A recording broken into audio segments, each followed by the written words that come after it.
Hello, I'm going to talk today on overcoming harmful emotions. Emotions are harmful if they keep us from what we really want. Very often, jealousy destroys love. Very often, fear destroys the ability to succeed. All emotions, in a sense, are harmful if they upset the mind. And therefore, what we need to understand is that emotions themselves are upset or ruffled feeling.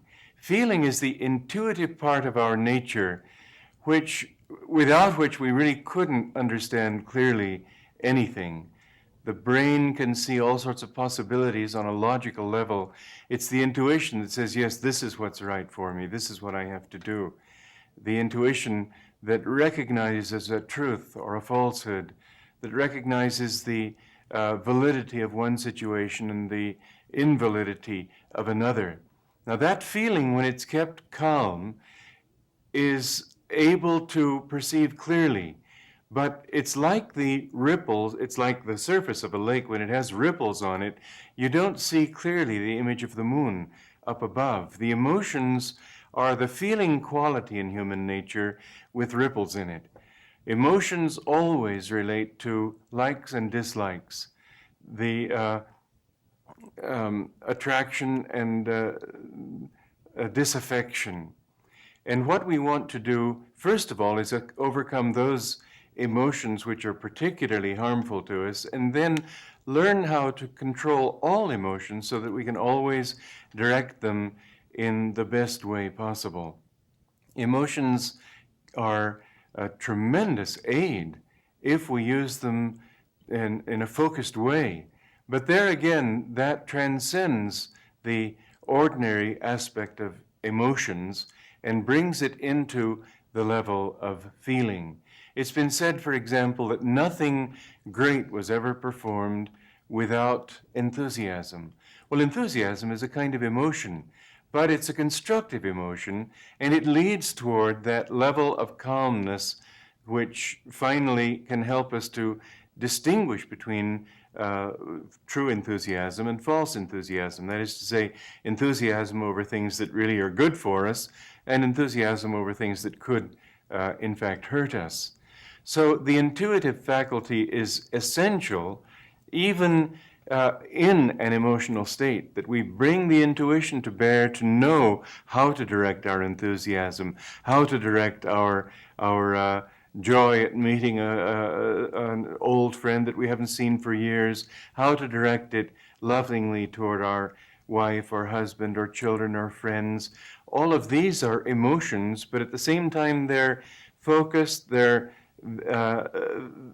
they should be calm, otherwise they'll be disruptive to even the good things that we try to do. Very often, by an excess of emotion in our relations with other people, for example, we actually disturb that relationship.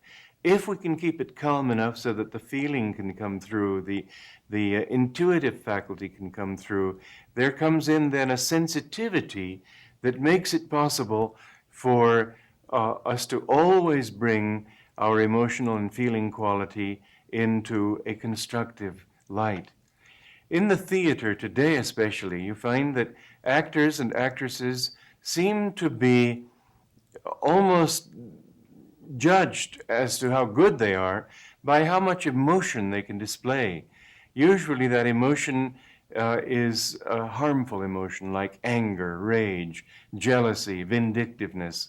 I've often thought that the feelings are like a hose, which if you pinch it, makes the water jet come stronger. And so if we pinch the heart with narrow feelings, with ungenerous feelings, then yes, we can get a lot of feeling of a lot of emotion coming out, but the spray will be very fine. It won't have any real power behind it. The other way to increase the flow of water through a hose is to turn on the faucet. And this is what feeling does when the emotions become calm. Now, when we think of overcoming harmful emotions, we're dealing with a vast array of qualities to work on, aren't we? I've written a little book called Secrets of Overcoming Harmful Emotions, and in this little book, I deal with a large array of these things: cynicism, irritation, jealousy, self-pity, anxiety, conceit, greed, anger, doubt, fear of failure, fear of death, resentment, fearfulness in general, negativity, depression, loneliness, insecurity, bitterness, hurt feelings, feelings of guilt, discontentment, low self-esteem, discouragement, unkind thoughts, etc. How can I deal with those just quickly like this? I don't even know how I dealt them quickly in a little book like this Secrets book. But the truth is that all of these things come back to a central reality. And in that central reality, we find a key to it that will help us to overcome all harmful emotions in one swoop, you might say, and in the process come to understand what it is that we need to do generally in all kinds of situations not even contemplated. This we have time for in our short talk today. You see, the feeling quality is related to the heart. In the Indian teachings, the yoga teachings, they say that behind the physical heart there is what is known as a chakra or center. It's a neural center of energy. But related to each of these different chakras that there are in the spine, this being only one of them, are certain aspects of consciousness. In this one here is the feeling, and therefore the emotions. And when we can learn to work with that, then we find that we don't have to work out here. We can get right down to our own center. So then, what we're dealing with is the feeling center. You notice how in all traditions we hear the heart spoken of as related to love, isn't it so? You will hear someone say, I'm suffering a broken heart when her beloved leaves her or whatever. But you don't hear them say, I'm suffering from a hurt knee. We all know that this is where the feeling is when we feel deep love or deep hurt or anguish or anything. The emotions are generated here. And that's why when you feel emotional, you often will put your hand to your heart and breathe deeply, and your chest heaves up and down. It's this center which is the center of feeling, and it's understood to be that in all cultures. Curiously enough, however, just to sort of take a sideline from that, we read in Shakespeare relating it to the liver. Well, maybe it had something to do with the diet and heartburn, I don't know. But always we hear of heart, we see the symbol of the heart, always for feeling, even in very ancient cultures. Now, what we need to understand then is that there are certain, and I'm going to take you a little bit into esoterica here in a way, but I'll try to translate it into terms that you can relate to your own actual experience instead of asking you to believe something that's far from anything you've actually experienced. The emotional process is related to action and reaction, to likes and dislikes. Now, they come from the heart, they agitate the heart, but what is it specifically that gets the heart agitated? In a physiological way, I'm talking right now. You've noticed when you feel good about something, that you tend to inhale, you tend to sit up straight. There seems to be a sort of a rising energy and consciousness in your body. Isn't that so? You will find people looking up when they feel good, looking down when they feel downcast. We even use words like that, descriptive of a rising emotion and a lowering emotion. And in fact, when I'm talking about harmful emotions, basically what I'm talking about is those emotions which bring the mind down, bring us into a low feeling, feeling depressed, feeling downcast, everything that relates to a downward movement of energy, because that takes the energy away from the brain, takes it away from the will, and renders us virtually incapable of doing things. People, for example, in a state of deep depression just don't feel that they can do anything. They feel their will to be paralyzed. And whereas anger, being a negative emotion, still can generate willpower, to a large extent also it paralyzes willpower. People, unless they have their anger under some control, end up just sort of spluttering. Well, there is a relationship between this upward and downward feeling of energy and a movement of energy in the spine. It moves in the sympathetic nervous system. Here I'm taking you to a very ancient tradition in the science of yoga, which, as you probably know, comes from India. But whenever the energy rises in the spine, in what is known as the Ida nerve channel, there is a corresponding rising of consciousness. And you can tell this in all the ways that I've said. And whenever there is a descending movement in the spine, there is a downward movement of consciousness.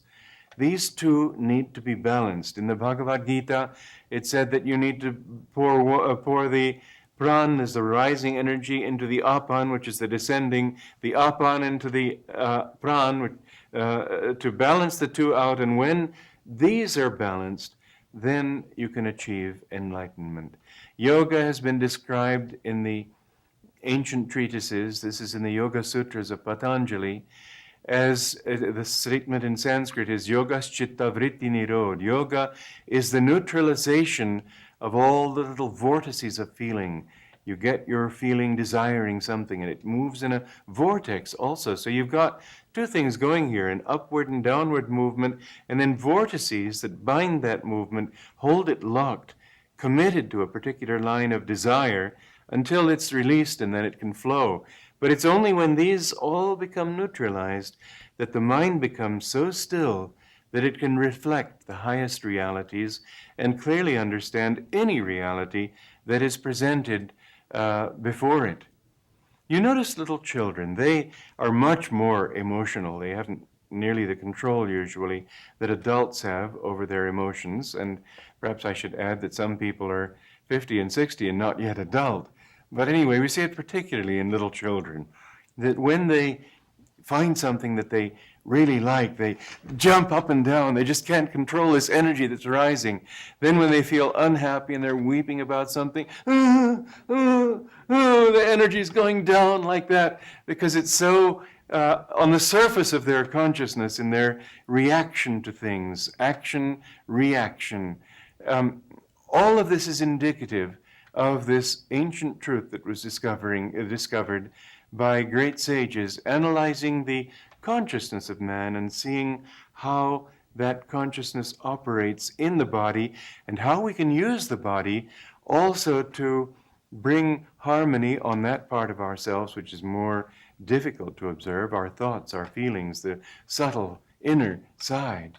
So things that can help you to overcome harmful emotions are first those things which will lift your consciousness. Try specifically to lift it. Sit upright all the time. Don't ever sit sort of halfway up your spine on a sofa. Always try to keep your spine straight, your shoulder blades somewhat together, your chest up. Look up. Try to smile more and be in that attitude of always ready to do what has to be done. I am awake and ready. Tell yourself that every morning when you wake up.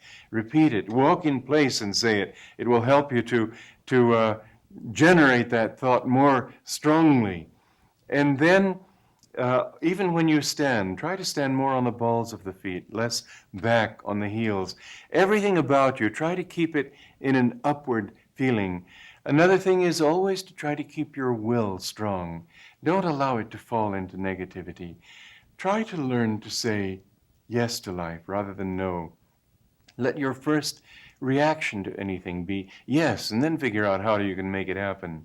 In this way, you'll develop that kind of strong, positive willpower that will automatically lift the emotions, the feeling quality upward, and as it rises, it automatically moves toward the more spiritual centers in your body, up in the brain, and at the point between the eyebrows. And in that way, automatically it will become calm, and automatically your emotions, even if there are still emotion and not intuition, will gradually turn toward calmness and therefore toward intuition. Intuition is quite simply calm feeling. And when you can apply calm feeling to things, you can understand things even without having any rational reason for understanding it. You just know this is the way things are. I remember a couple that I saw in a car many years ago. One of them was married to somebody else, and they just happened to be talking, and I got the very clear intuition that they would end up being married together, and she would leave her husband. And it wasn't something I wanted to think, and I sort of pushed it out of my mind. I just thought I didn't want to. But for some time, several years after that, I kept thinking, why did I have such a clear feeling? It hasn't happened. But then suddenly it did happen, just as I'd known it would. And I remember somebody whose voice I heard on the radio once, and I didn't know who it was, and I'd never heard the voice of this person. It was Frank Laubach, whose book I loved, called Letters of a Modern Mystic. But as I heard his voice, I was about to turn it off because I was looking for some music. And I thought, wait a minute, that sounds like Frank Laubach. How could I know that it was he?